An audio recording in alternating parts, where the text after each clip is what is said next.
Olá, bem-vindo ao canal Falando Francamente. Francamente com K, porque é melhor. Até tô esquecendo o slogan. Francamente com K, porque é melhor de achar. De encontrar, de achar. Então, pessoal, nesse vídeo eu quero falar de um trabalho bem interessante, que é justamente, a ideia é a seguinte, né? Eles puseram fórmulas infantis para ver o que efeito essas fórmulas infantis tinham em adultos, tá? Eu já explico o motivo. Então, basicamente é o motivo seguinte, tem um negócio que chama Early Protein Hypothesis, que é a hipótese da proteína precoce. Né? Essa hipótese, ela sugere que se você suplementar ou der, né, altas concentrações de proteína, quantidade de proteína para recém-nascidos, para infantes, né? Infantes, aí, pelo que eu entendo, para eles, até um ano quase, né? Que é o que tem nessas fórmulas. Isso, né, em relação... Então, por exemplo, essa hipótese fala o seguinte, que se você der altas concentrações de proteína que tem nas fórmulas infantis em comparação ao leite materno, isso lá na frente pode estar relacionado, por exemplo, à obesidade, tá? E aí, ganho de peso e obesidade nas fases adultas da vida. Então, tem alguns estudos falando isso sobre infantes, né, que são os bebês menores, e esse eu não sei se fala toddler, né, como é que fala, que seria aí as crianças que estão caminhando aí, né. Então, a forma, por exemplo, que eles usam nos estudos, seria uma forma para crianças de 1 a 2 anos, tá. Então, resposta metabólica aguda em adultos, né, de formas infantis, com conteúdo de proteína alterado para maior ou menor, vamos lá de novo. Respostas metabólicas de proteína adulto, né, de formas infantis, com conteúdo variado de proteína e gordura. Um estudo randomizado transverso. Né? Então, qual que é a ideia? Basicamente, eles falam que, como é que eu vou testar essa hipótese aí da proteína, né, sendo que, por exemplo, existem algumas coisas antiéticas, né, questão de ética, dificuldade. Você não pode, por exemplo, ter uma quantidade de coletas de sangue seriadas em criança, tá? Então, esse é um dos motivos para qual eles recrutam adultos, para ver que efeito que esses adultos apresentam agudamente, essas formas aí, a gente já vai ver que é isocalórica e tal, mas como é que elas se comportam quando varia o conteúdo de proteína para alto e baixo, tá? Então, aí ele fala justamente isso, né? O leite materno tem menos proteína que as fórmulas e que o leite de vaca também, né? E aí, ele fala que, por exemplo, a proteína do leite tem predominância de... E aí uma coisa que é interessante do trabalho para a gente ver é que ele fala que as proteínas do leite, né, caseína, whey e tal, elas acabam apresentando uma predominância de BCAA. Né? Então, se você pegar o leite como um todo, vai ter uma predominância de BCAA. E daí? Que o BCAA ele tem um efeito, vamos dizer, potencializador ali da secreção de insulina, né? E de GF. Então, com isso, ativa ali mTOR, e mTOR está ligado lá à adipogênese e manutenção do tecido adiposo, né? Então, isso poderia estar relacionado, mecanisticamente falando, em termos de mecanismo, com a ideia da hipótese da proteína. Quer dizer, porque os dados que a gente tem da hipótese da proteína são estudos de observação longitudinais ali, né? Onde você observa que certo consumo de proteína está ligado a um aumento de peso depois na vida. Agora, ele quer saber o mecanismo. Então, se esse BCA liberado promove mais insulina, etc., o mecanismo pode ser por aí, tá? Então, ele fala justamente, e a razão, né? Ele fala que, então, a hipótese que ele tem, né? Que consumo rico de proteína será... a hipótese que eles têm é que o consumo de uma refeição teste rica em proteína vai ter um maior aumento pós-prandial na concentração de insulina e BCA em comparação à dieta de baixa proteína, tá? Então, qual é a diferença aí das dietas, basicamente, só para a gente entender? Elas são isocalóricas, as duas têm 480 calorias, se não me engano, é isso mesmo. E, basicamente, uma tem 30 gramas, que é high protein, e a outra tem 7 gramas, tá? Que é o lower protein. E aí, o carboidrato é a mesma coisa, 67 gramas, e a variação fica por conta da gordura. Sendo que a rica em proteína tem 10 gramas de gordura e a outra tem 20 gramas de gordura para poder ajustar, né? Então, aí ele vai testar. Tá? Então, essa introdução é só para a gente ver o pano de fundo. Né? O pano de fundo é que existe um negócio chamado hipótese da proteína, que longitudinalmente parece que consumo maior de proteína de formas pode estar ligado a ganho de peso lá na frente. E aí, como não dá para acessar isso por questões éticas em crianças, eles avaliaram nos adultos. Então, aqui está só, né, basicamente, estudo transverso aqui e tal. Então, ele chama as pessoas, 27 lá se candidataram, deram certo, tal, né, pelos critérios, e eles fazem uma sequência A ou B, né, que era placebo por cego, né, quer dizer, não era placebo por cego, então os caras não sabiam no começo quem era A ou quem era B, mas um grupo foi alocado a B, aí ficou no A. Então, eles fizeram esse A, aí tem uma diferença lá que eu marquei, que era uma diferença entre 5 e 10 dias, né, entre a primeira e depois, então esse grupo aqui foi, como é que fala? Ele foi alocado para B por sorteio primeiro, né? Desculpa, por A primeiro, depois passou lá os 5 a 10 dias, em média 6 dias do 7. Aí eles receberam a dieta B, que a gente não sabia o que era. E aí fizeram essa análise, né? A BBA. E o outro grupo contrário, receberam primeiro B, depois receberam A. Só para mostrar aqui. E aí você vê que, né, essa é a média, então você vê que são adultos jovens, não são obesos, né? Não tem nem sobrepeso, ok? De ambos os sexos, ele fala. Aí começam os dados, né? Então, para a gente entender uma coisa interessante aqui, ó. Então, por exemplo, quando você pega glicose, baseline, não tem diferença, tá? Basal. Concentração máxima não teve diferença na glicose. O tempo que demorou para atingir essa concentração máxima também não teve diferença significante, porque nem tem que dar, lembra? 0, 0, 5, não deu.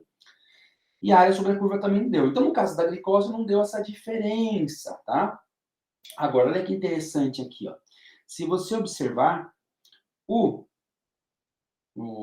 whey protein aqui, a maior proteína, teve uma maior liberação de insulina, né? Atingiu uma concentração de insulina máxima maior do que o lower. Então, se a glicemia aqui bateu, né, em termos de concentração máxima, provavelmente, não, né, apesar da liberação de insulina maior, então o organismo compensou de modo que, ou seja, aqui a taxa de insulina estava maior, estava captando mais rápido, provavelmente, né?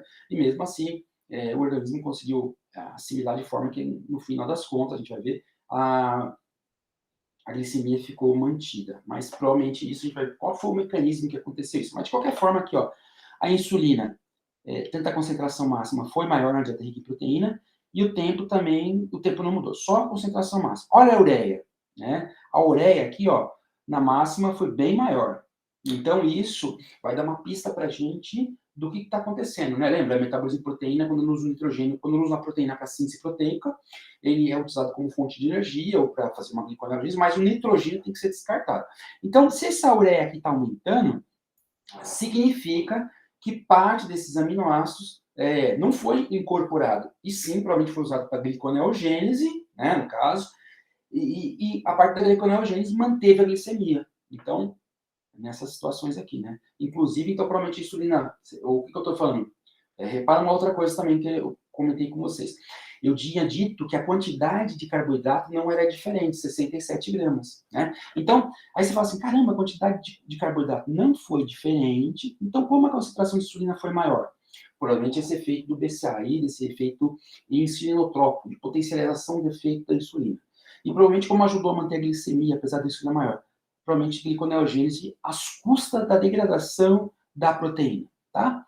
E aqui ele não mostra a diferença, por exemplo, de triglicéridos. Então ele usou isso aí só para ver um controle, o caso da ureia e o triglicérido. Então vamos lá.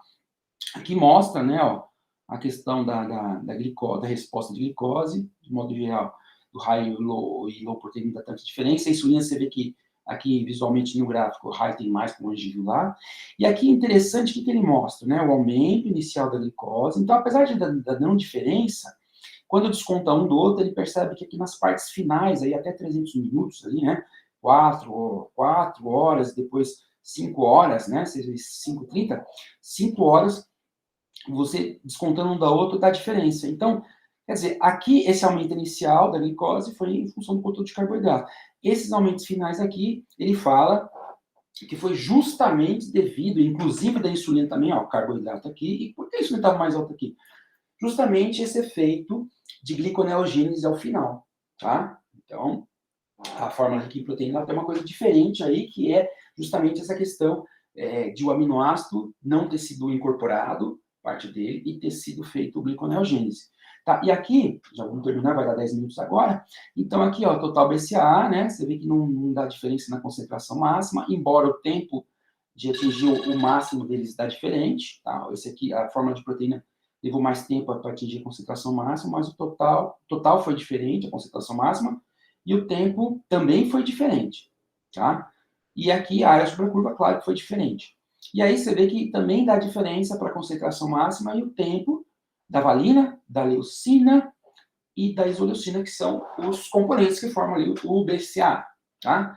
E aí, ele mostra aqui, né, você vê que o BCA é bem mais significante o efeito dele em relação na dieta rica em proteína em relação à forma, né, rica em proteína em relação à forma com pouca proteína, e aqui ele mostra também esse efeito maior quando desconta o low, o high, subtrai o low, tá? Então, o que é interessante nesse trabalho? Então, deixa eu fazer uma síntese. O trabalho ele foi feito com pano de fundo pela ideia da hipótese da proteína, que estudos longitudinais observaram, né, para infantes, né, para os pequenininhos, e também algumas dos toddlers, né, também, tipo, outros estudos mostrando esses até estão começando a engatinhar aí e tal, a possibilidade, principalmente nos pequenininhos, né, de que um maior conteúdo de proteína nessa fase inicial da vida geraria ganho de peso e obesidade lá na frente. Então, qual que pode ser o mecanismo disso? E aí ele fala, olha, o leite da forma do leite da vaca tem mais proteína que o leite humano. Sendo que essa proteína desse leite tem muito BCAA, que tem um efeito de potencialização da insulina. E aí, por questões éticas, como não dá para pegar aí, né, o bebezinho, o infantinho, e tirar sangue dele ao longo de 5 horas, eles pegaram os adultos, jovens, saudáveis. E aí, o que eles observaram? Eles observaram que, de fato, apesar de o carboidrato não variar nas duas fórmulas, a fórmula rica em proteína teve muito mais aumento de insulina.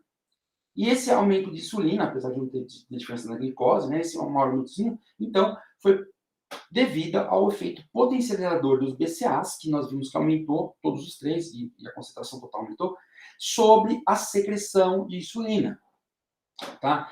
E aí, um achado interessante também é que você tem um pico de liberação, né? Um aumento da glicose, quando desconta um do outro, né? Ou desconta, subtrai o low proteína do high, você tem um pico inicial de glicose e um pico final significante. E de insulina também. Então ele fala que isso aí, inclusive o dado de ureia suporta isso, ele fala que o que aconteceu foi que está tendo gliconeogênese. Então, embora ele não veja o mecanismo, tenha sido uma coisa aguda, não dê para ver em criança, o que ele observa é, olha, nessa forma você está tendo um efeito diferente, que é uma potencialização do efeito da insulina via BCA, que esses BCAs vão mexer, né, com o perfil de mTOR, no caso aí da criança, que também, além daquela coisa de massa muscular, também está ligada à adipogênese, tecido adiposo, e que isso pode ser, né, pode ser um mecanismo aí dessa questão do ganho de peso, que é a hipótese de proteína. Então, embora o estudo não tenha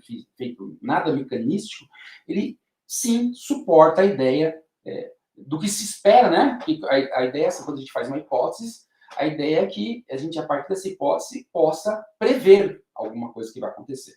Então, o outcome, o resultado aí, ele está de acordo com a previsão da hipótese da proteína, embora não seja, né? Então a gente vai produzindo aí, a hipótese ela vai sendo mantida enquanto ela não for falseada, né? Então, não é que ela mostra a verdade, mas o que é mais próximo do que seria esperado de uma verdade, porque a ciência sempre vai se reformando.